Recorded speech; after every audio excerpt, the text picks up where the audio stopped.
నమస్తే, welcome to number 1 news. నేను హాసిని. మాజీ మంత్రి అంబటి రాంబాబు రాజమండ్రి సెంట్రల్ జైలు నుంచి విడుదలయ్యారు. గతంలో 2 కేసులలో అంబటికి బెయిల్ రాగా తాజాగా 2023 సంక్రాంతి వేడుకల సందర్భంగా లాటరీ టికెట్ విక్రయాలలో అంబటి అక్రమాలకు పాల్పడ్డారని సత్తెనపల్లి పోలీస్ స్టేషన్ లో నమోదైన కేసులో అంబటికి బెయిల్ లభించడంతో జైలు నుంచి అంబటి విడుదలయ్యారు. ఈ కేసులో సత్తెనపల్లి పోలీసులు అంబటిని పోలీస్ కస్టడీకి కోరగా కోర్టు తిరస్కరించింది.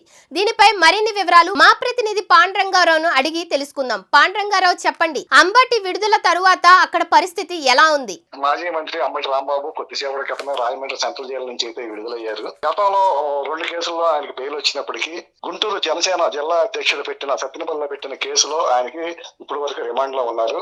అయితే పోలీసులు తమ పోలీస్ కస్టడీకి ఇవ్వాలని అంబటి రాంబాబును విచారించాల్సిన అవసరం ఎంతైనా ఉందని చెప్పేసి కోర్టులో పిటిషన్ వేయగా కోర్టు ఆ పిటిషన్ కొట్టివేస్తూ అంబటి రాంబాబుకి బెయిల్ అయితే ఇచ్చింది. సో దీంతో ప్రస్తుతం ఉన్న 3 కేసుల్లో బెయిల్ లభించడంతో అంబటి రాంబాబు జైలు నుంచి విడుదలయ్యారు. అయితే ఇది తాత్కాలిక ఉపశమనమేనా అనే ఒక సంశయం అయితే వైసీపీ శ్రేణులో ఏమవుతుంది. ఎందుకంటే రాష్ట్ర వ్యాప్తంగా 26 పోలీస్ స్టేషన్లో రకరకాల నాయకులు అంబటి రాంబాబు పైన కేసులు నమోదైన జైలు అన్నిటి మీద ఎఫ్ఐఆర్ అయితే అయింది.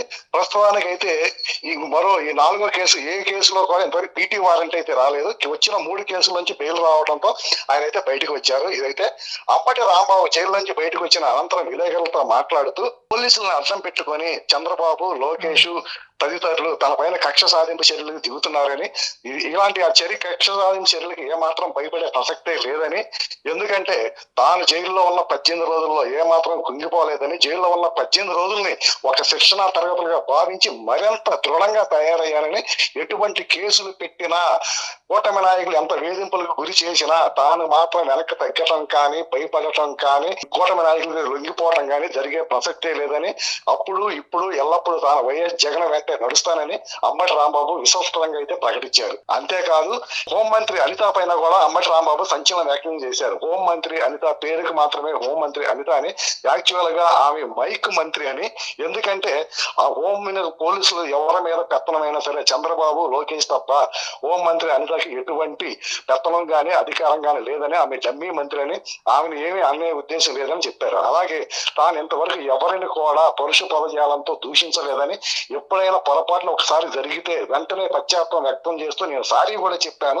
అయినప్పటికీ కూటమి నాయకులు కక్ష కట్టి తనను వేధించేందుకు తన ఫ్యామిలీని కూడా ఇబ్బందులకు గురి చేశారని, తన ఇంటిపై దాడి చేశారని, దాడి చేయడమే కాదు ఆ సమయంలో తన హత్య కూడా చేయాలని ప్రయత్నించారని చెప్పి అంబటి రాంబాబు అయితే ఆరోపించడం జరిగింది. ఏమైనా సరే కూటమి నాయకులు చేసే అన్నిటికీ దేవుడే సమాధానం చెబుతాడని, రాబోయే కాలంలో తమదే ప్రభుత్వం వస్తుందని, ఆ ప్రభుత్వం వచ్చినప్పుడు ఇప్పుడు చేసిన తప్పులన్నిటికీ వడ్డీతో సహా కూటమి నాయకులు తిరిగి చెల్లించాల్సి వస్తుందని కూడా అంబటి రాంబాబు హెచ్చరికలుగా అయితే జారీ చేశారు.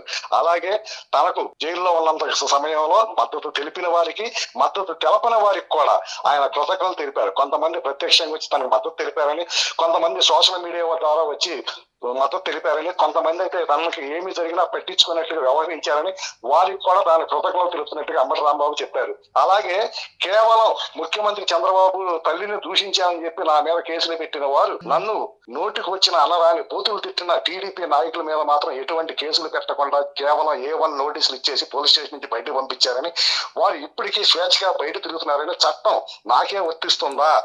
నన్ను నోటికి వచ్చినట్టు తిట్లు తిట్టి నా కుటుంబ సభ్యులను, ఆడవారిని కూడా చూడకుండా మహిళలను ఇష్టం వచ్చినట్టు తిట్టిన వారికి చట్టం వర్తించదా? వాళ్ళ మీద ఎందుకు కేసులు నమోదు చేయలేదు, వాళ్ళని ఎందుకు అరెస్ట్ చేయలేదని కూడా అంబటి రాంబాబు అయితే ప్రశ్నించడం జరిగింది. ప్రస్తుతానికైతే అంబటి రాంబాబు గుంటూరు వెళ్తున్నారు. ఇంకా చాలా ప్రశ్నలు విలేకరులు అడిగినప్పటికీ కొన్ని ముఖ్యమైన ప్రశ్నలన్నిటికీ గుంటూరు వెళ్ళిన తర్వాత తాను బదిలిస్తానని, అప్పుడు దాకా వేచి ఉండమని చెప్పారు. ప్రస్తుతానికైతే ఆయన గుంటూరు అయితే పైన అయ్యారు. రేపు ఉదయం ఏం జరుగుతుంది అంటే అంబటి రాంబాబు పైన ఇంతలో చర్యలు తీసుకోవడం కూటమి ప్రభుత్వం ఆగుతుందా, లేదా ఇప్పుడున్న 3 కేసులు కాక మరో 23 కేసులు పైగా పోలీస్ స్టేషన్ ఎఫ్ఐఆర్ నమోదై ఉన్నాయి కాబట్టి వాటిని అర్థం పెట్టుకుని మరోసారి అరెస్ట్ చేసే ప్రయత్నం చేస్తుంది అనేది మాత్రం వేచి చూడాల్సిన అవసరం ఎంతైనా ఉంది. మరిన్ని లేటెస్ట్ అప్డేట్స్ కోసం చూస్తూనే ఉండండి నెంబర్ 1 న్యూస్. సామాన్యుడి చేతిలో సామాజిక అస్త్రం.